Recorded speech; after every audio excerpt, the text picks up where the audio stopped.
Others, man, so you're so successful.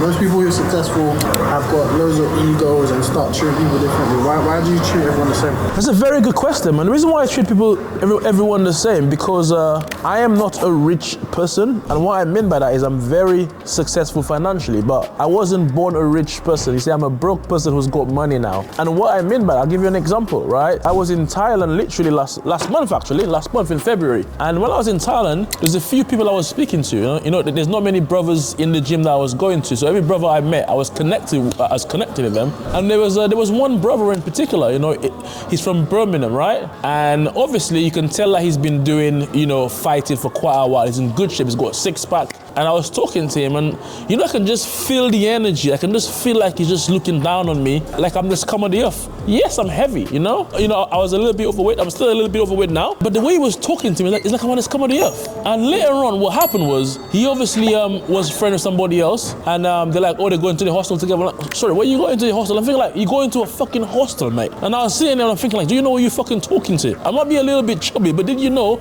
I fly first class to come to fucking Thailand, mate? So when you're talking to me, put some respect on my name, because all I have to fucking do is just do the keto diet for fucking 2 fucking months and have a six-pack as well. And you can kick the bag as much as fucking possible. You will never fucking be able to make the amount of money that I'm making. And that's how I'm thinking. And what I'm trying to say to you is that the reason why I treat everyone the same, because for me, even if I might be better off than someone financially, the way that I see myself is just that I've got a little bit more knowledge that they haven't got hold of yet, and I'm a little bit more time ahead of them. I don't see me as better than anybody, but I also don't see anyone as better than me. So that's why for me, I treat everybody the same. Because now I've got an event right now. Some of the students saying right there, guaranteed. Some of them probably in the next 5 years, who knows, might be even more successful than me, right? The only difference is they never had the knowledge and they never had the support. They now are getting the knowledge, and I'm going to be supporting them over the next year. So 100% they are going to become somebody. So that's why I don't treat anyone different. I treat everybody the same, because you never know who you are speaking to.